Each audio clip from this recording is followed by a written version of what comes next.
Could the pass for the lead happen right now with 1 lap to go? They work their way out of turn 4 as they come to the line. Craig with a half-car length lead with the white flag out. White flag in the air. Bubba Pollard, Matt Craig, side by side for the race lead. Contact at a turn number 2. Craig pinches Pollard down. Pollard up the racetrack. Craig spins, and Bubba Pollard is going to win the Race Face Telmed 300 over Matt Craig. Craig will cross the line unofficially in about the 3rd or 4th spot. But what a race and what a finish. The fist pump from Bubba Pollard. We've been fighting this just the whole program, every car, and we've been working hard to try to figure something out to get better, and I think we slowed down. And we put back on the car what we run 2 years ago, and hell, she's sitting in victory lane now. So it must not be too bad. We'll just stick with it. Let's make some tweaks on it, but I think it's good. We learned a lot yesterday, really, at the final practice there, that let us say light went off in our head and what we've been doing wrong. So I just can't thank all my guys enough. Harrison'sWorkwear.com, Mr. Harrison, a heck of a man to be able to support me. So everyone get online, check them out. TM Ranch, Strange Oval, Factory Canopies, Seneca Performance, Studio 10, Racing Radios, Tilton, Hyperco. Everyone on the side of this race car, Tiger rear ends, cars. Number 4, Corey Heim. He has been dominant in the final half of this one. After a great run last week, well, he had a point to prove here tonight. Nearly 3 seconds out in front of the field, Corey Heim will work his way off turn 4, and for the first time in his late model stock career, Heim will win at the Hickory Motor Speedway. The Race Face Telmed 300 goes to Corey Heim. Second, a career best run for Gage Painter. Nolan Pope, Jared Fryer, and Lane Riggs finish out the field. We're going to talk to Corey Heim.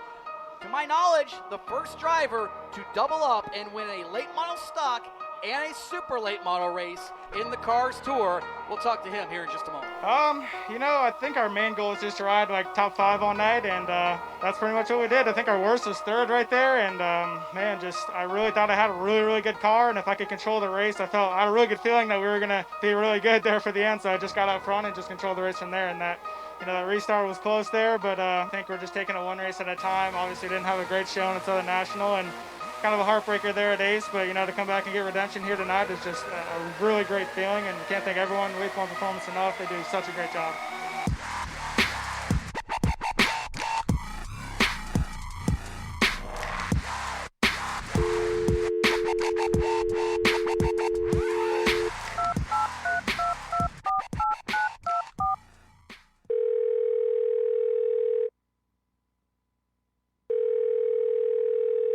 We're just hanging out at the Race 22 Productions recording studio in Winston-Salem, North Carolina, just after a hot race weekend on the Solid Rock Carriers Cars Tour.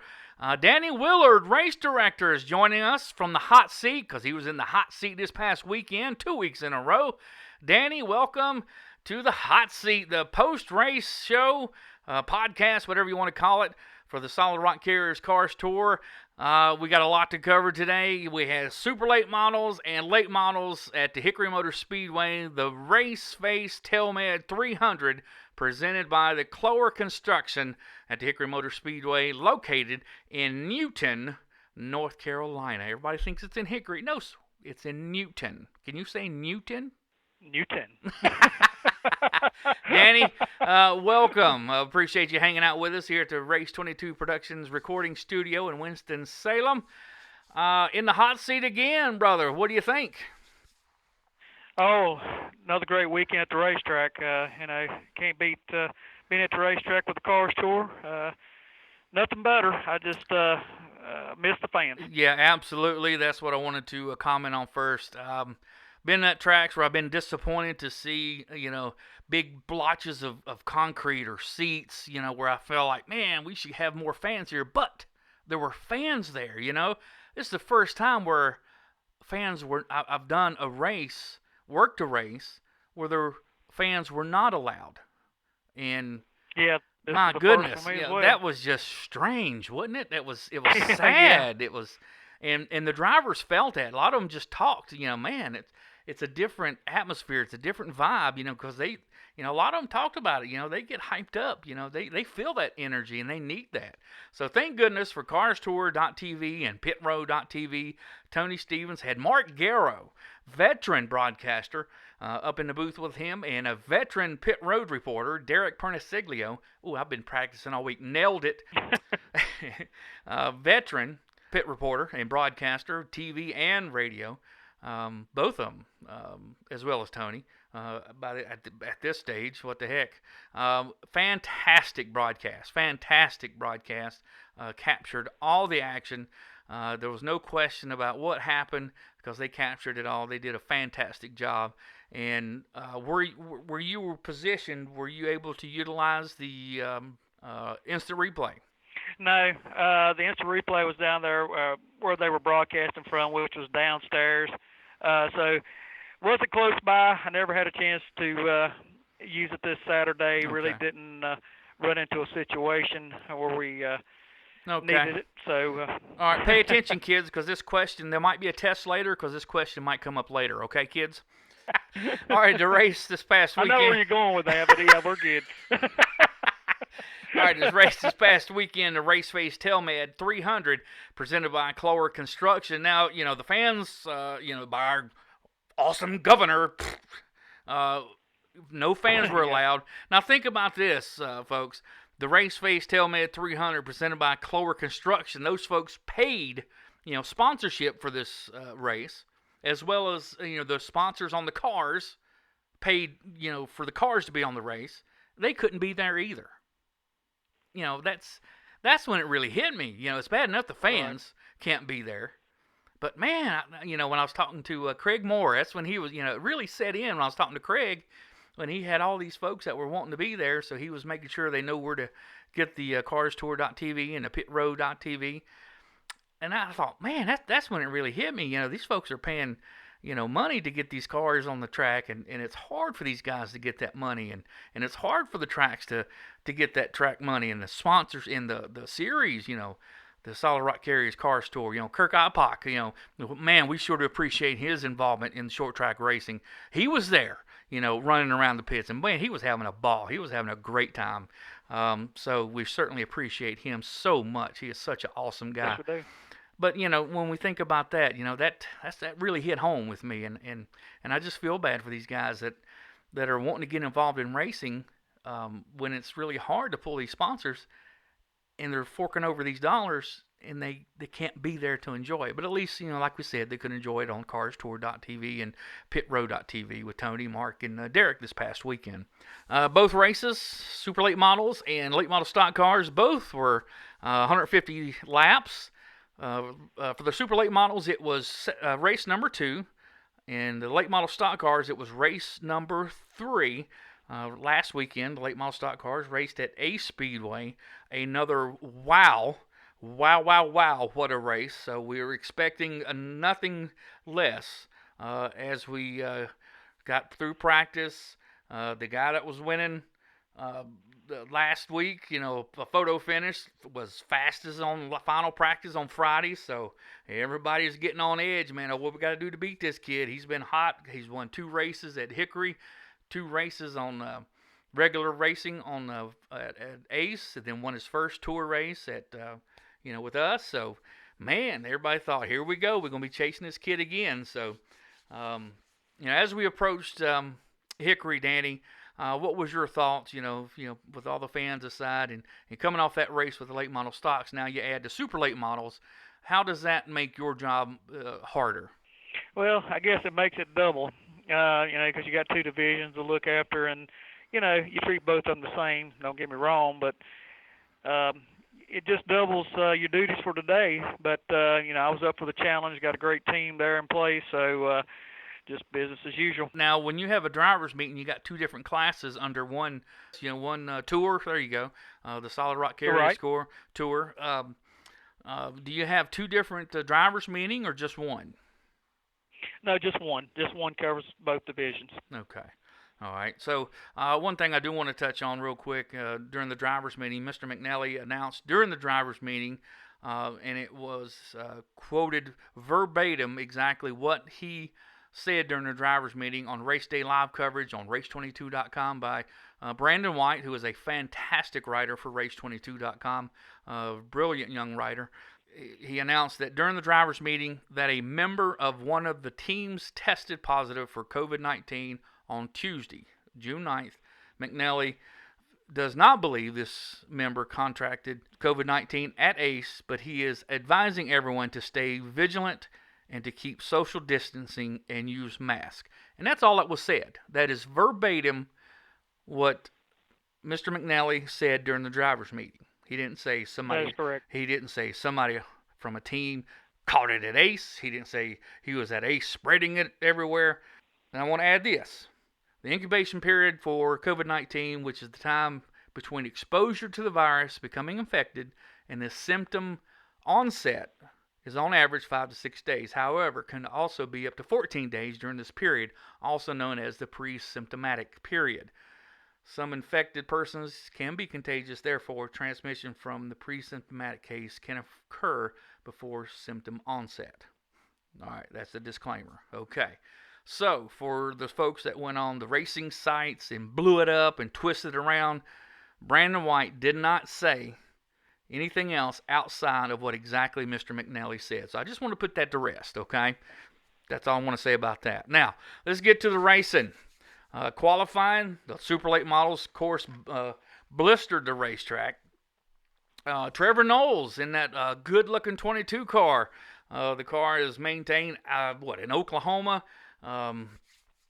Trevor's Johnny Wilson. Yeah, Mr. Wilson. Man, he's a cool cat, man. He's got drivers that race. He raced down at Speed Fest down in Florida, and he's got cars that run all over the East Coast or the Midwest, and he gets his cars over here and races with the Cars Tour, and we certainly appreciate that. He raced.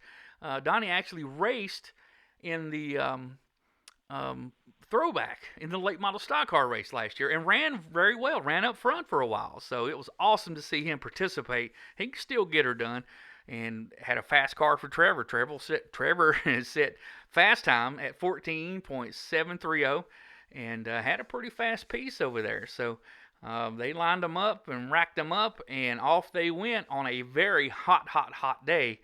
And a lot of guys, pre-race and after practice, they were talking about a different tire, and they were talking about maybe it was from a different mold or different construction. Can you elaborate a little bit on that? Can you share with us what they were talking about possibly? Not really. I know being an ex-driver from years ago, I know that sometimes, you feel like you're getting something a little different than what you're used to, even though it's got the same numbers on it, same compound supposedly. Right. So sometimes, a newer and an older tire, where it's been sitting, can vary a little bit. That's from past experience, and I'm sure that's still, it's the same way it goes today. I haven't been in a race car since 2012, so, I don't think things have changed a lot because the tires are still black and round. But,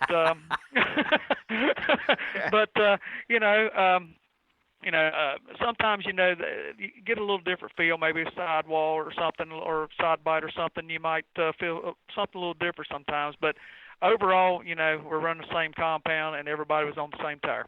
Yeah, and they kind of jumped out there, and of course everybody wanted to see if Matt Craig was going to jump out there and be the rabbit, and of course he was, and set the pace for a while, and there was some comers and goers, and of course Nolan Pope was in the super late model and the late model stock car race, and young Cody Connor was in the super late model race, and he showed out a little bit in the super late model race, had a pretty good run towards the front there for a little bit. And Sammy Smith, who broke into late model racing with us last year at a Speedway, now running super late models mostly with the Rowdy Motorsports. Thank you. Rowdy, there you go. Rowdy Motorsports. I drew a blank airport. Yeah, Rowdy. Yeah, Rowdy Motorsports, and doing real good. Won one of the races down at Speed Fest down in Florida. Jake Crum, lots of races there at Hickory Motor Speedway. And through the course of the race, the super late models, they'll get out there and find a patch of real estate and they'll cruise around for a little bit. They had one or two of the competition cautions before they really got racy. The sleepers, I believe we had two competitions. Okay. We made it to the first two in the sleeper, the first race. Okay. And nothing, no really bang-ups. All the cars were fairly clean. And then right about halfway or just before halfway, Tyler Church, boy, he started using that outside groove. Not a sponsor, not a lick, a lettering on that race car. Former super late model champ in another division, another touring series, and lots of laps around Hickory and limited and late model and super late models.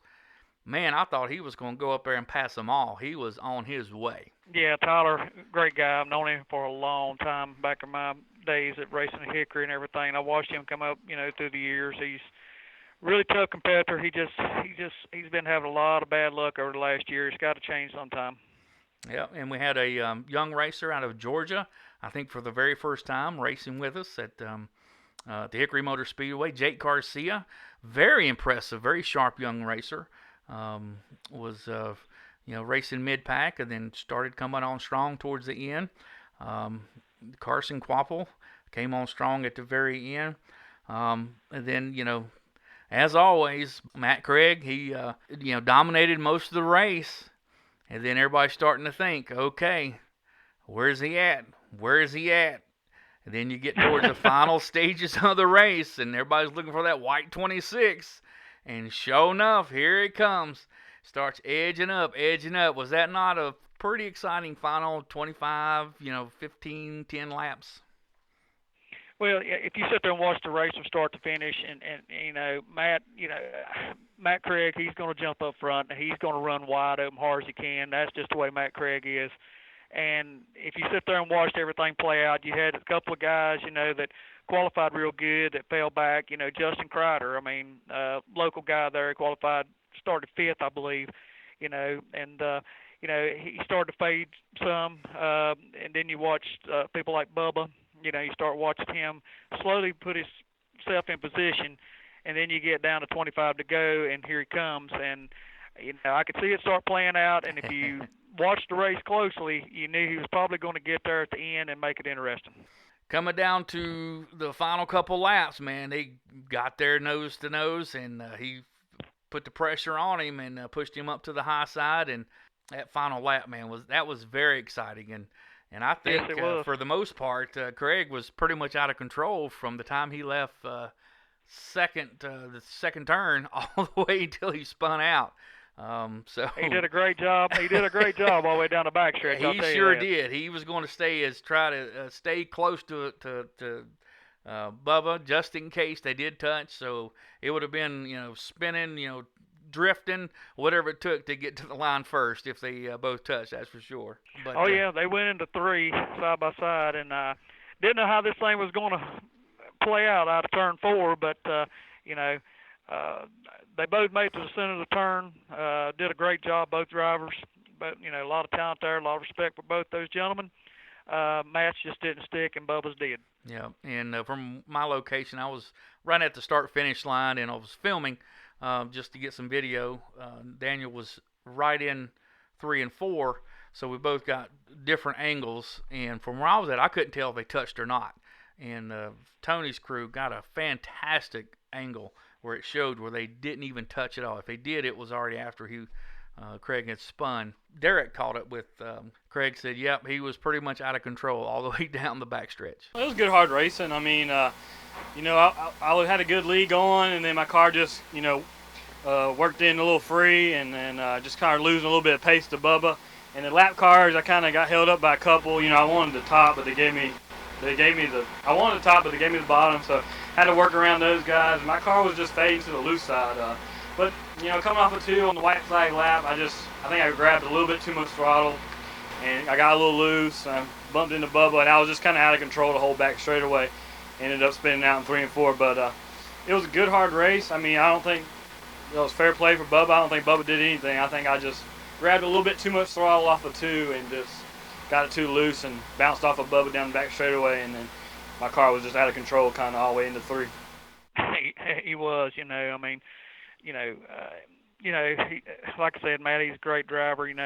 Our champion from last year, and Bubba. I mean, we know Bubba's multi wins and talents and wins a little bit everywhere. And not saying Matt hasn't won at other tracks as well, but you couldn't ask for a better finish out of 2 powerhouses there on the last lap. I mean, and Matt did recover and get a 3rd place finish out of the deal. So, not too bad, but not what he wanted, I'm sure. Yeah, that's very smart of him to have the wherewithal to keep trying to start it and head towards the start-finish line to salvage a top 3 finish. And in Victory Lane, Tony did the Victory Lane and asked, Bubba several questions, but one I thought was interesting. Bubba's been, not racing as much. He's got a second little daughter now. He had both daughters. His wife was there with him this weekend, and it was really neat to see him be dad. During the late model race when they were practicing, he's over there with his family. I think the daughters are going to soften him up a little bit, maybe. Maybe just a little bit. We'll see. Yeah, we'll see. But it was neat to see him over there playing dad. So, Tony asked Mr. Pollard, said, "Have you got that thing dialed back in yet?" We've been fighting this just the whole program, every car, and we've been working hard to try to figure something out to get better, and I think we've slowed down. And we put back on the car what we run 2 years ago, and hell, she's sitting in Victory Lane now. So it must not be too bad. We'll just stick with it. Let's make some tweaks on it, but I think it's good. We learned a lot yesterday, really, at the final practice there. That let us say light went off in our head, and what we've been doing wrong. So I just can't thank all my guys enough. Harrison'sWorkwear.com, Mr. Harrison. Heck of a man to be able to support me, so everyone get online and check them out. TM Ranch, Strange Oval, Factory Canopies, Seneca Performance, Studio 10, Racing Radios, Tilton, Hyperco, everyone on the side of this race car, Tiger Rear Ends, Car Series for putting this on, and get ready to go. HP, Elite Performance Engines, give me a heck of a motor. So just takes a whole group effort, and I got those guys with me. Bubba, you could tell, just looking at the practice sheets, round 1, round 2, he was struggling just a little bit round 1, and they were working hard. They made several adjustments, down there. We could see them working on the car from the tower. And right there towards the end of the second practice, really the whole second practice, he was a lot better, and I think he found his comfort zone. And then when he went out to qualify, everybody knew, he was probably going to be just fine because he qualified, I can't remember where he qualified, 3rd, I believe, 3rd. And then he rode his race out, and I guess like a David Pearson would, if us old school guys, he sat there and rode it out and put himself in, position patiently, and then there at the end of the race, he was in position. So, kind of typical Bubba Pollard racing. Yep, and when he spent more time there under the car, that's probably when they found what they were doing wrong. Said, this is what we found, and got her corrected. Yeah. That's when the light bulb went off. There you go. But of course, Bubba Pollard was your winner this past Saturday night with the super late models, with the Race Face Tailman 300 presented by Clower Construction and Hickory Motor Speedway for the Solid Rock Carriers Cars Tour. Chandler Smith did finish second. Matt Craig salvaged a 3rd place finish. Carson Quapple finished 4th. Cody Connor finished 5th. Nolan Pope 6th. Sammy Smith finished 7th. Trevor Knowles finished 8th. Jake Garcia, nice top 10 finish, finished 9th. Jake Crum finished 10th. Harrison Hadler finished 11th. That was the last car on the lead lap. Hudson Hadler finished 12th. Jeff Batten finished 13th. Justin Kreider finished 14th. Jeremy Barclay finished 15th. And the only car that DNF was Tyler Church, finished 16th. And I didn't get a chance to speak with him. I didn't find out what happened, what was going wrong with this car. But, man, he had that thing rolling on the top side. I hate he had some trouble there. Yeah, I do too. I mean, it was mechanical. That's all I know on the Tyler. That's the only information I have on that one. Okay. All right, we're joined by Danny Willard, race director for the Solid Rock Carriers Cars Tour this past weekend at the Race Face Tailman 300, presented by Clower Construction at Hickory Motor Speedway in Newton, North Carolina. And we're recording here at the Race 22 Production Studios in Winston-Salem, North Carolina. So let's switch gears a little bit and let's talk about some late model stock car racing action. And boy, they did not disappoint. Awesome race. Great field of cars again. 25 strong. A lot of passing, which Hickory Motor Speedway produces a lot of passing always. I mean, inside, outside, jockeying for position, a lot of rubbing, banging, exactly what you want to see in a Cars Tour race at Hickory Motor Speedway. Yeah, it was some good racing. It was a purist race. 25 strong got in line for qualifying, and it was Corey Heim set the fast time. And Danny, what were they close to the track record? They were knocking on it, but no track record. Corey turned to 14.961. Very respectable time, but no track record. Especially, they qualified in the heat of the day, just like the super late models. Yes, they were did. Both divisions, just a little over 2.5 tenths, both of them off each division's respective track record for the division. So that's pretty respectful in the heat of the day in qualifying. So he was pretty excited. I know Lee was pretty excited, and all of those folks there felt like he had a good car. So I'd say he did. That was some stout field of cars there. Yeah, it really was. I mean, that's 2 weeks in a row we've had a very, very strong field of late model stocks. Pretty much, I think we had 28 last week at Ace. We had 25 at Hickory. Both fields very talented, and qualifying results a little mixed up. A little bit from last week at Ace. We had a couple guys that weren't at the top that were last week, and some moved up. So that's what the Car Store is all about. Yeah, absolutely. And Chad McCumbee, qualified well. It's good to see him show the speed that I know that that team has. And how about Sam Butler out of Indiana? Very impressive. Delphi, Indiana. Yeah, very impressive. Holy moly. That car is Zach Bruinger car. And they're working and racing out of the Performance Racing Warehouse. They're with Roger Johnson, and that's a PRW chassis. And Zach's a new daddy. He's almost a year now. His baby, but Zach's got the crew, and they're working on that car for that young man. And holy cow, was that kid impressive or what? That kid, he wowed me. I ain't gonna lie. That kid was impressive. He qualified fifth. He qualified top I'm looking five. at my notes correctly. He qualified great. He showed speed and every strong. practice. Every practice showed speed, and ran amongst the top 10 all race long. And yes, he did. He was in the hunt. Top 10. The whole race long, and I think he ended up just right outside the top 10, 11th, if I'm not mistaken. I think that's where Sam ended up. But very respectful, respectful run for first time out with the Car Store. Absolutely. So hopefully, I can see him again run with some of these other places. So, but yeah, the course of the race was kind of unique for Hickory. Lots of side-by-side racing, not just at the end, throughout the most of the race. So did that put you on your edge of your seat, see him earlier in the race, running side-by-side throughout the field, testing the waters early out there? There's a lot of rubbing.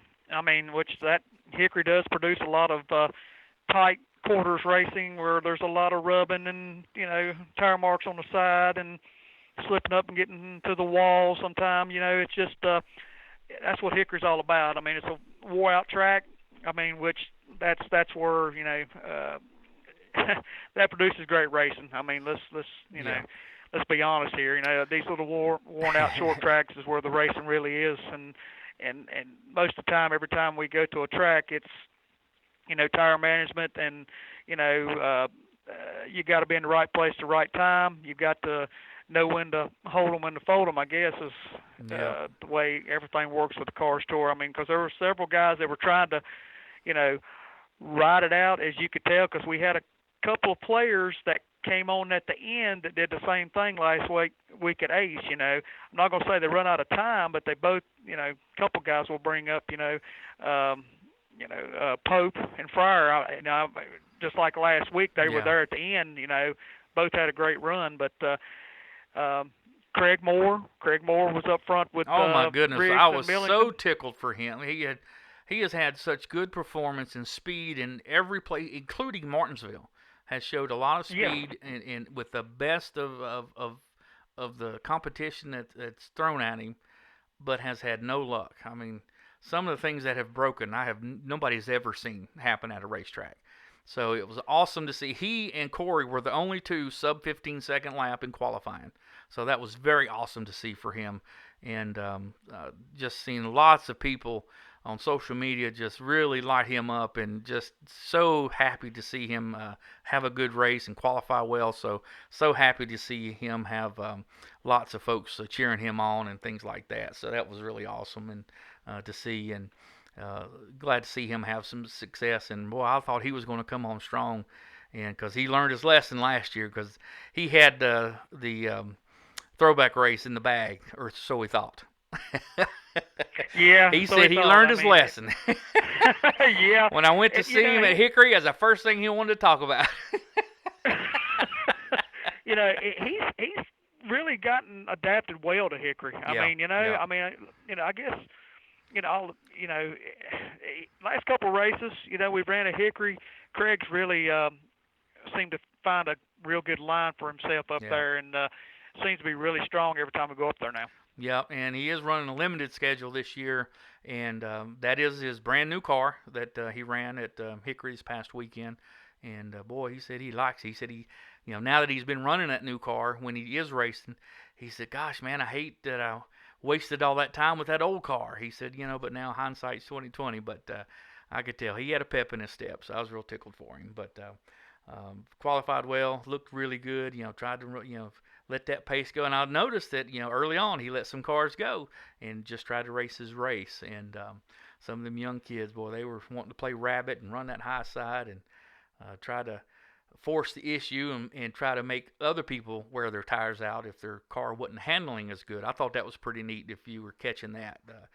Corey, talked with him after the race, and he told me, most of the time he tries to find a spot wherever he qualifies and rides, and then tries to get to the top, to the front. And he said that never works. So he said he wanted to get to the front fast, and by qualifying up front, check that off his bucket list. And he said he's going to stay there.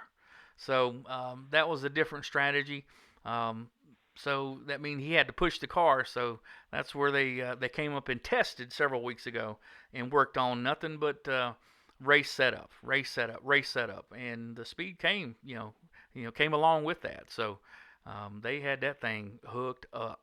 Yes, they did. They were hooked up. I mean, it's kind of changed up at Hickory. Some of the guys, they'll like to ride, but I noticed like last year when Taylor Gray, which he wasn't with us this weekend, but last year he kind of did the same thing. He got to the front and took off, and I guess it's one of those things now where if you try to run away and get a big enough lead, and when your stuff's wore out, theirs will be wore out too, so they won't catch you. I guess that's kind of the new thing at Hickory now. I mean, that's what it looks like, because that's what Corey Hine did Saturday night. Yeah, I guess it's a mathematical thing, when you think about it. If you run out there and put a gap on, and then if your tires wear out at the same time and you run the same speed, then they can't catch you, right? Is that kind of like a mathematical thing? I think that's what's, yeah. I wasn't too good at math. Dot plus dot equals dot. Yeah, dot plus dot. Yeah, I'm with you. All right. So through the course of the race, it's every time we had a caution, we had a competition caution once or twice. I think we had it once. Once we did, and we never made we did have two. We did have two competition yellows. I mean, it got broke up. They wasn't back to back, 40 and then lap 80. We had a caution in between there, which kind of got it staggered to further in the run. I believe we made it to lap 99, I believe. That's when the second one happened. Right. And then everybody on the restarts, including Corey, chose the top on the restarts, which, usually on a Saturday night, everybody chooses the bottom on the restart. So thought that was interesting. I think he knew what he had and knew where he needed to be, and he done, planned it out. He and his spotter had a plan, and they knew where that car needed to be, and so looks like they made the right move. And as far as leaders, it was just the 99 of Lane Riggs and Corey. So they swapped it 2 or 3 times, and then Lane's car kind of went away, so he had to run a certain line there for a while that kind of bottled up the field for a little bit to where folks really couldn't get a run on him. And did you get any wind? Did that really upset anybody? Did anybody approach Lane that was aggravated? After the race, I think I didn't see it, but I think Craig Moore and Riggs had a discussion. Okay. Talking about how they raced each other, I guess. Okay. I did not go over and talk to those 2 guys, but I did hear there was a conversation about possibly, how they raced each other on the track. It was, there was a lot of rubbing in the top 5. I'm not gonna lie. I mean, it's Hickory Motor Speedway, a lot of slipping and sliding. So, but other than that, other than what happened there at the end, now, when from your seat as a race director, when you see a car, even though he's in position, and he's obviously handling bad, ill handling, and I'm not just picking on Lane, but if it appears that a car is jamming up the field and the leader's getting away, should the race director intervene? No. I mean, it's your responsibility to pass the race. I mean, if you're racing for position, I mean, if you're not a lap car, I mean, nothing I can do about it. I mean, you're racing for position. It's that guy's responsibility to get around that race car and pass him, whether it be inside or outside. And, I mean, rubbing's racing. We all know that. I mean, wrecking is not. So, I mean, that's the way, you got to look at it. I mean, I'm not going to sit there if a guy's, running second place and jamming up the field or whatever. I mean, he's second place car. I mean, it's the guy in third to, fourth, fifth, sixth to figure out how to get around him. So, I mean, that's racing. That's what it's all about. I mean, that's why it's called racing. There you go. All right, now as we get later into the race, the good old 15 starts making his way. Yep. Everybody's watching him. Everybody's lighting up Twitter, watching the 15 of Ryan Millington, and he is making his way, and he is in a hurry, and he's knocking on the doors as he goes through, and he's doing a little moving, but just enough. There's no, when he got around Bobby McCarty, the 22 machine, I thought, oh boy, let's see what happens around here. But they raced each other hard and pretty clean. Bobby didn't have the best handling car, and he just held on to position the best he could, and got the best finish he could. Not his most favorite day at the races, but he pulled it out, top 10 finish, and move on to the next one. He worked hard for that top 10. I don't think his car was handling to the best, so he had to work hard for that. But Ryan come working through there and gets behind the 99, and everybody has got their eyes on him, including all the cameras that are in a hand that is part of the media and everybody in attendance that's there, that is allowed to be there. And I know the race director. I know him pretty well. His name's Danny Willard. He is joining us here at the Race 22 Productions recording studio in Winston-Salem. We're talking about the Solid Rock Carriers Cars Tour late model stock car race. When the 15 come racing by the 99, they raced hard and wiggle, kabump, and the 15 gets by, and lo and behold, 3/4 of a lap later, contact square in the rear end. And the 15 goes sliding by. What kind of call should the race director make? Well, first of all, the race director has to see what happened, and I didn't see what happened on this one.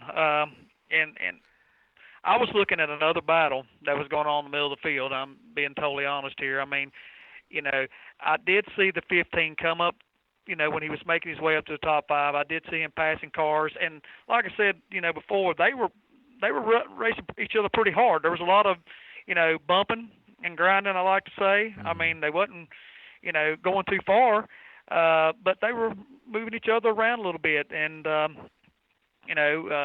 Brian, he made his way up through there, and I don't know if he might have upset a couple of them with the way he was running them. I don't know if the 99 was upset with him or not, because there was some contact when they were sitting there racing each other before the 15 cleared the 99.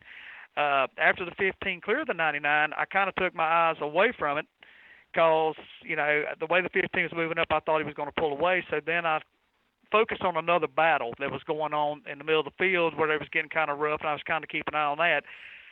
Then the caution flag come out, the lights come on, which Brandon, he has the authority to throw the yellow and say caution if he sees something before the tower does. And he was looking that direction, and he threw the yellow. But, I turned around. The 15 was up against the outside. He didn't make contact with the wall, I don't believe. He rolled down the banking and went straight to the pits. Went straight to his pit area. And being a race director, you kind of, just like anyone else, first thing you kind of look to see if the spotter is going to give the official in the spotter stand an earful. And also and also I look to see if their pit crew down there is throwing, having a fit, jumping up and down, and maybe possibly making their way out of their pits to someone else's pit area. Right. Well, everything was very peaceful. So I didn't know what happened. I honestly didn't. And I had someone up there, the backup, that was backing me up Saturday night in the tower. And I asked them, I said, did you see what happened? And they were like, no, I didn't see what happened. I missed that. And I'm like, well, I did too. And I said, so, and sometimes, you got to be totally honest and use common sense here. If nobody's raising Cain or nobody's saying anything, then he either spun out or whatever happened, he's not too upset about. I mean, so we just moved on. And, I hated it for the 15. He had a heck of a run going, but they were racing hard up there. And, hate I missed that. But, we did talk after the race. I did, go right up to the Millington crew, and I did talk to them after the race. Riggs and the 15, they talked it out before I got there. They both agreed, it was hard racing. It's one of them deals where Lane caught him at the wrong time when he made contact with him in a matter of words. And, Ryan really wasn't expecting, and, he spun the car out. I hated that.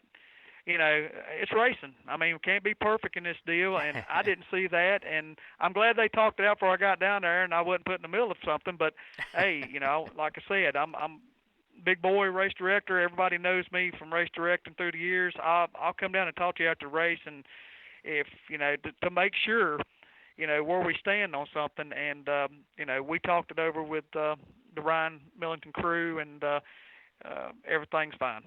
There you go. Well, appreciate your honesty, and that's the best policy always. I agree with you, but yeah, that's a tough deal because the folks watching it and other folks in the fans and other crew are looking at it, and, wanting to know why this and why that. So appreciate your honesty, and that's the best policy. And that's the things you described on what you're looking at. Man, that's a veteran move. I didn't even think about stuff like that.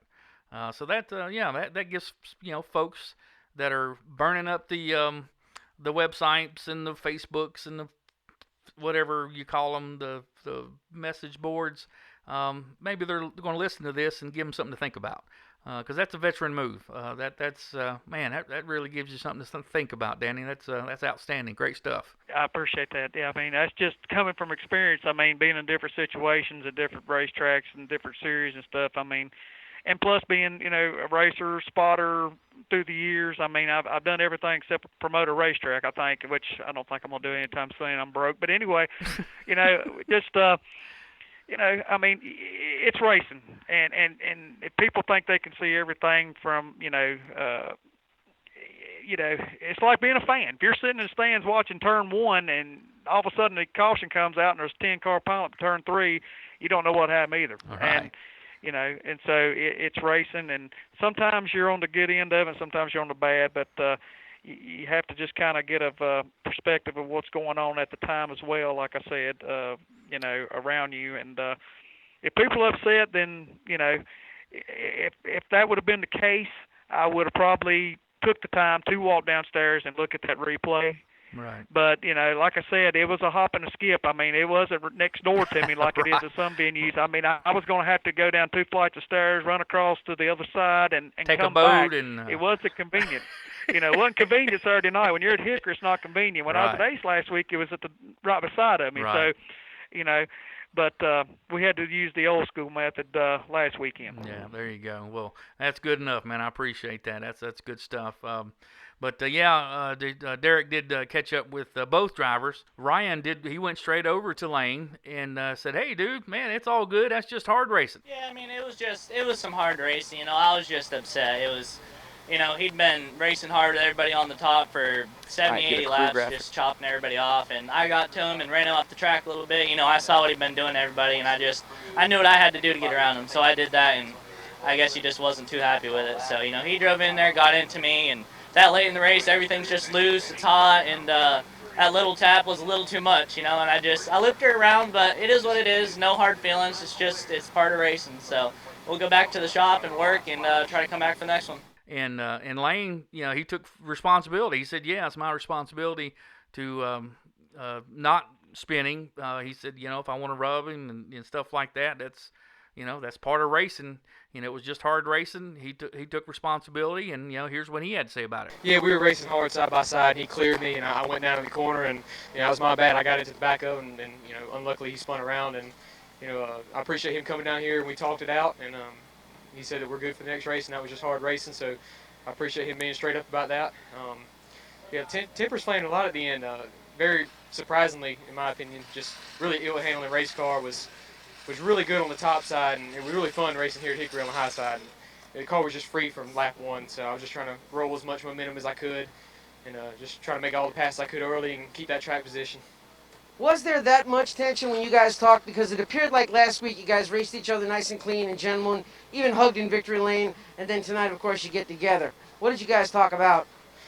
He just came up and said, that's racing, and he didn't, he hated that it happened, but that's just racing, and no hard feelings pretty much. And I appreciate him that being a clean racer like that, being straight up with me for sure. Respect him as a race car driver, especially after this, even when it was my responsibility to not get in the back of him, and I did.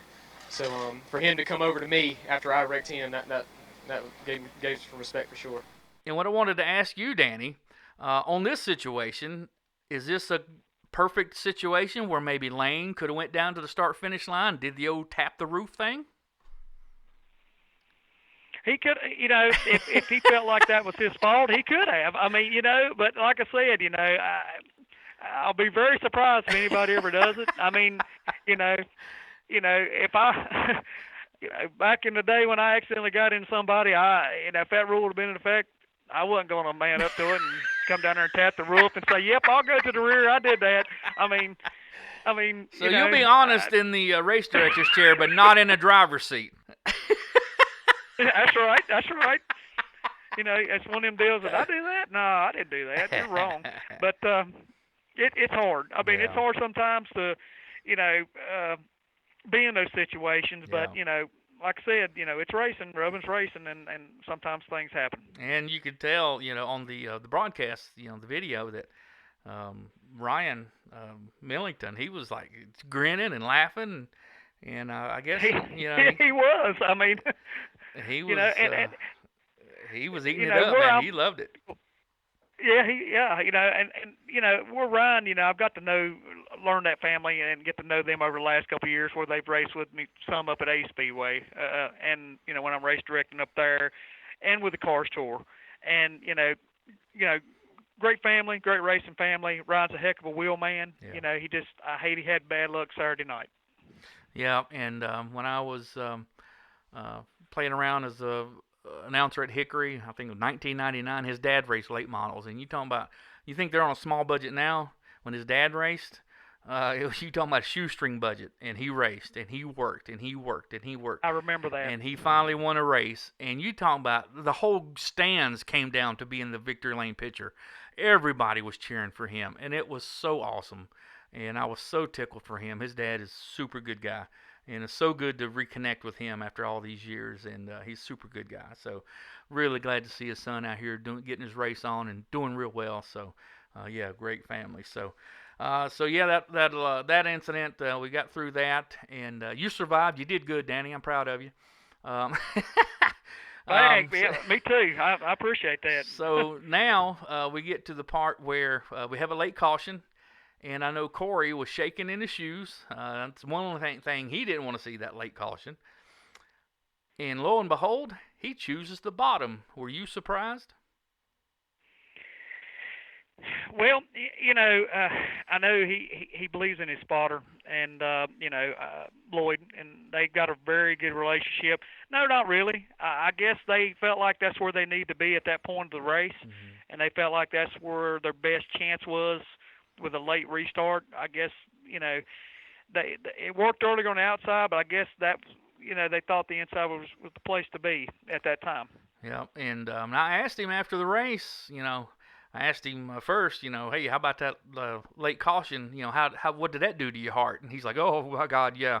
And then I asked him, I said, was it a team decision or did you make the call? Yeah, I don't really know how the high side was changing throughout the race there, so I just wanted to kind of go with the groove that I knew worked on a race run there, and I've been running the bottom all night long, so with 14 to go, I mean, it's, you're damned if you do, damned if you don't. And fortunately enough, the bottom worked enough for me for just to get a gap into 3 and kind of set sail. So, I mean, it was floating through my head whether I should choose the top, but I felt like if I gave the 99 car the bottom, he might have just floated it down in there and tried to, rub doors with me, and I feel like I had a better shot if I could have just driven away. So. And then that late caution, what did that do to your heart? Definitely just scared me a good bit right there. I was very, very nervous on that restart because I know Lane's a very, aggressive but clean race car driver, and he'll give it 100% no matter what. So, and I was just going to give him, also 100% and just race him as hard as I could, and got lucky there with a, car length gap going into 3, and I set sail from there. Yeah, I was actually really surprised to see that high side work as well as it did. I mean, as soon as the lane, drove by me there at lap like 25 or so, I just was like, wow, I mean, I didn't expect the high side to be that good. I thought most of the passes were going to be on the bottom, but I mean, Hickory is such an unpredictable racetrack, so you never know, man. And the high side really worked. I feel like I was just as good as Lane up there, and then I think the bottom was just a little bit better for saving tire, and I feel like that's where my speed at the end came from. Lane was driving the top a lot, and I feel like that's kind of hard on your tires, but you never know. I mean, you could see this racetrack in the next 5 years just transition to a top racetrack, so you never know. Now, any worries from last week, from the contact? Did you guys communicate or talk about that, or any ill will? Any thoughts about that? Did you consider that just hard racing from last week? Yeah, Lane was inside of me, man, and it's just kind of a racing deal. He's always raced me with a lot of respect, so I mean, I know that was an accident. Even if it was his fault, I don't really feel like it was his fault, so there's no hard feelings at all. Then how about Gage Painter finishing second, coming on strong and passing cars on the high side, low side? That young man is exciting, man. He was so funny in the post race. He was so excited. He just, couldn't wait. He said, man, I just cruise, and then all of a sudden it's time to hit the button and let's go. Yeah, we struggled in qualifying, and my dad was like, it's all going to be all right. You're going to have good at the end. So I waited it out. I saved my tires, and my dad said go get them, and we went and got them. Talk about coming through the field, because, the drivers and some of the crew talked about the tire was a little bit different. I mean, could you tell as a driver, as the race went on, was it different than what you experienced, with late model stock car in the past? Yeah, you can tell it's a difference just from the different Tour tire and then a Hickory tire. I had a lot of drive there at the end, so I think it was pretty good. So what you're telling me, you had more left in the car? Yes, sir. How about that, folks? It was great watching Gage, there at the end come on strong and get his second place finish. I mean, who knows what would have happened if we'd had a late caution there after the last caution. It might have got interesting there because he had a really fast car there at the end. I think he would have gave Corey a run for his money because his car was good. Nolan Pope doing double duty. Had a top 6 finish in the super late model and finished third after a top 5 finish last week at Ace. in the late model stock car. Nolan Pope was all smiles, and I think I was sitting down when we interviewed last week. I didn't really pay attention, but I was standing up this week, and he even had my my orthopedic shoes on. I gained 2 inches when I got my orthopedic shoes on, and daggum, that's a tall kid. Did you notice how tall he is? That's a tall boy. Yeah. Yeah, I look up to him every time. He's a lot taller than me, which I'm short, I guess. I'm 5'7.5" or something like that. But yeah, Nolan, he's a tall boy. But 2 weeks in a row for that Lee Falk racing team, that they had a great showing, with the late model stock and with the super as well this week. Yeah, he was real excited in the post race, and had a chance to talk with him. Yeah, it's been a good 2 weeks. Everybody at Lee Falk Racing just keeps bringing great race cars like they always do. It's just keep the momentum on our side. 2 really good races, and hopefully we just keep it going and try to run for a championship. Looks like the upper groove, these tires really like the upper groove. What do you think? Yeah, I don't know. I didn't really want to go that fast that they were going in the beginning, and I think it paid off. I think they just kind of went too hard riding up there, but we just kind of rode around the bottom all night, and it paid off in the end. Another guy that hit the button there late after that last caution was Jared Fryer. Did the same thing as he did last week. Jumped up there from, just outside the top 10 and jumped up there inside the top 5, just like last week at Ace. Did the same thing at Hickory, man. And Jared Fryer, man, really smooth, looking real good. Another top 5 finish. Good job for Jared Fryer. And he was really, really thrilled, back-to-back top 5 finishes. I started a little too far back. Messed up in qualifying, it set us back. I knew we had a good race car. It's just a matter of getting in the race and getting going, you know what I mean? And it definitely showed there at the end. I was really good early on. I had to use up a little more tire maybe than I wanted to, just to try to get by and just get the track position. And then at the end, man, I put it up on the top side and we rolled around there and made a lot of passes there, and it was good. So we had a really good race car. Talk about coming through the field. Any close calls, any beating and banging? Because for the most part, a lot of cars look pretty clean coming back, off the track after 150 laps. Oh yeah, man, it's always hard racing with late model stocks, man. It's tight racing. You got to get all you can. Had a little run into there off of 2. I'd probably forced something that I shouldn't have, but man, I'm trying to go for it, trying to get what I can there so we can get the track position and get to the front. So that set us back a little bit, but it wasn't too bad. Just can't thank my dad enough, man. He put a lot of hours in this race car. Jimmy Moore for allowing us to build it and go racing, man, it helped a ton. Brandon Risley, Solid Rock Carriers, Rayvon, Marcus Richmond at RNS, everybody at RNS, man, it's been a huge help. So just can't thank them enough. They help us a lot.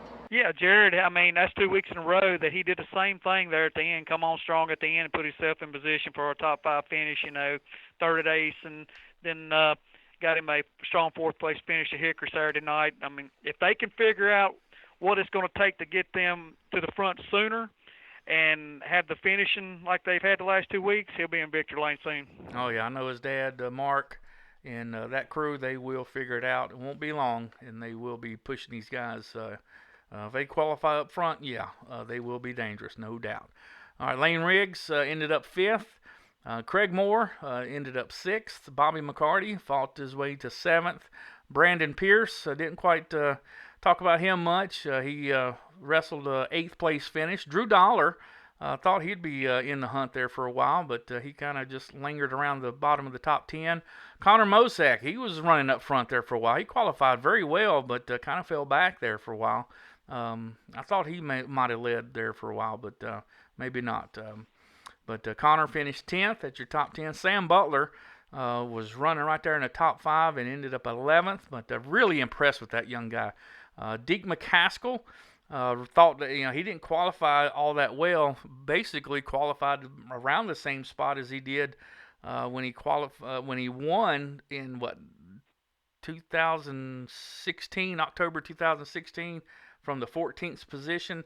The only driver to win at Hickory in the Cars Tour that has won that started outside the starting from the top 5. So I thought maybe he could pull it off again, but not to be. Deke finished 12th. Justin Johnson, man, that's a good-looking car he's got out there. They need to get some speed in that hot rod. Finished 13th. Chad McCumbee showed speed earlier, but dropped off to 14th. Trevor Ward, 15th. Adam Lemke, 16th. Tyler Williams, 17th. Ronald Hill, 18th. Jonathan Finley 19th, Jonathan Schaefer 20th, Jessica Kahn 21st, Matt Cox 22nd, Ryan Millington 23rd. Dylan Hauser, a local racer there, had a good-looking race car out of Conley Springs. He races both Tri-County and Hickory Motor Speedway, runs limited and late model. Pretty sharp young fella.